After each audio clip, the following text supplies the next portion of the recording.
پاکستان کے آئین پر عمل کرتے ہوئے، اور بلکہ یہ بات کہیں کورٹ بھی ہوئی ہے، آن دا ریکارڈ بھی آ گئی مطلب ہے کہ اکتوبر یا نومبر میں پھر لازمی الیکشن ہونے چاہیے. یس، پاکستان کے آئین پہ عمل کرنا ہے تو اس کا مطلب یہ ہے کہ جب یہ حکومت بنی تھی اپنا 5 سال پورا کرے گی 13-14 اگست کو، اس وقت تک یہ ختم ہو جائے، اس کے بعد 90 دن ملیں اور 90 دن کے اندر اگلی الیکشن ہو جائیں.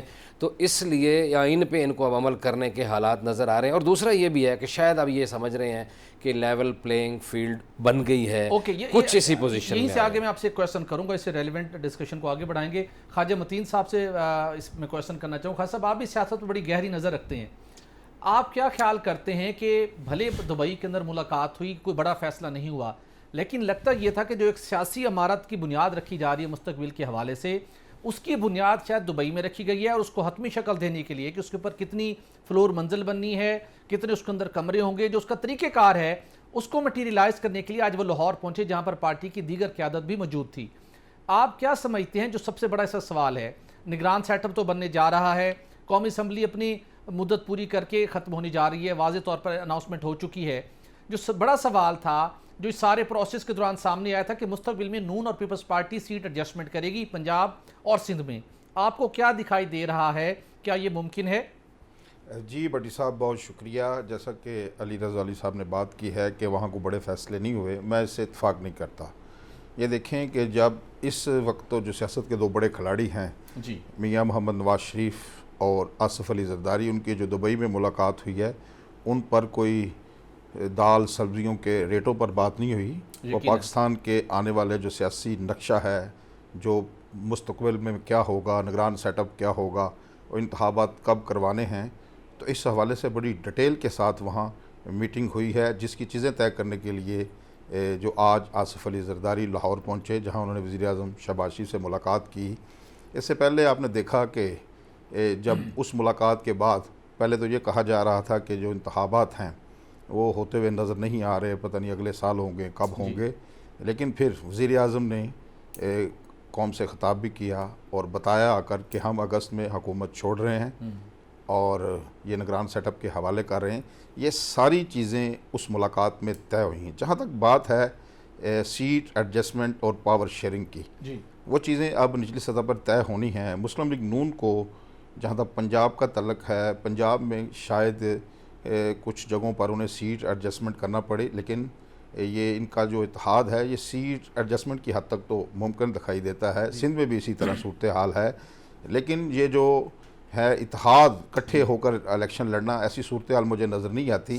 یہ جماعتیں اپنے اپنے منشور پر انتخابات لڑیں گی، لیکن اس کے ساتھ ساتھ جب ان کی صورتحال واضح ہو جائے گی، جب انتخابات ہو جائیں گے، تو جب ان کی جو ہے وہاں جو سیٹیں سامنے آئیں گی، نشستیں سامنے آئیں گی، جو اگلی حکومت میں انہوں نے کس نے اس کے ساتھ اتحاد کرنا ہے، وہ پھر صورتحال واضح ہو جائے گی. جہاں تک مولانا فضل الرحمان کی بات ہے، دیکھیے اگر اتنی بڑی ملاقات ہوئی، مولانا فضل الرحمان اس وقت انہیں میں عوام سیاست بھی کہتا ہوں کہ وہ بلا وجہ آپ کو پتہ ہے نہ اشتعال میں آتے ہیں، نہ غصہ کھاتے ہیں. ان کو جب اس ملاقات پہ اعتراض ہوا تو کئی لوگوں کے دماغ میں گھنٹیاں بجیں کہ یہ ملاقات بڑی اہم ہے اور اس میں مجھے شریک نہیں کیا گیا. اس لیے نواز شریف صاحب نے بھی محسوس کیا کہ مولانا فضل الرحمان تو پی ڈی ایم کے سربراہ ہیں، ان کو یاد آیا پھر تو انہوں نے ان کو منانے کی کوششیں کیں اور ان پہ وہ خاصی حد تک کامیاب ہوئے. کامیابی اس وجہ سے بھی ہوئی کہ مولانا فضل الرحمان صاحب کے پاس اور کوئی راستہ بھی نہیں ہے. آپ کی بات بالکل ویلڈ ہے کہ کچھ نہ کچھ ایسا ضرور ڈیولپمنٹ ہوئی ہے جو فیوچر کی چیزیں طے ہونے کے حوالے سے. یہی وجہ تھی کہ مولانا صاحب نے بھی تھوڑے سے تحفظات کا اظہار کیا. میں آپ سے یہ جاننا چاہوں گا شہباز شریف صاحب، آج کل ہر طرف بہت متحرک دکھائی دیتے ہیں، کچھ منصوبوں کا وہ سنگ بنیاد رکھتے دکھائی دے رہے ہیں، کہیں وہ منصوبوں کا افتتاح کر رہے ہیں. اسلام آباد کے اندر بھی بہت سپیڈ دکھائی انہوں نے. اس کے ساتھ ساتھ انہوں نے لیپ ٹاپ سکیم کے اوپر بہت تیزی سے کام جاری رکھا ہوا ہے. میرا سوال یہ ہے کہ یہ نئے منصوبوں کی تختیاں لگانا یا مکمل ہونے والے منصوبوں کے فیتے کاٹنا، یہ لیپ ٹاپ بانٹنا، آنے والے الیکشن کے اندر ان منصوبوں کی اور لیپ ٹاپ کی کس حد تک امپورٹنس ہوگی نون لیگ کے اپنے ووٹرز کو اٹریکٹ کرنے میں اور جیت کی راہ ہموار کرنے میں؟ جی بھٹی صاحب، بالکل آپ نے درست کہا کہ وہ ہر ہفتے کسی نہ کسی منصوبے کا سنگ بنیاد رکھ رہے ہیں یا ان کا افتتاح کر رہے ہیں. ان کو پتہ ہے مسلم لیگ نون کی جو وجہ شہرت ہے وہ کام ہے، ترقیاتی کام ہے. لیپ ٹاپ سکیم جو بند پڑی تھی اس کو بھی دوبارہ شروع کیا ہے، بالکل اٹریکٹ کرے گی.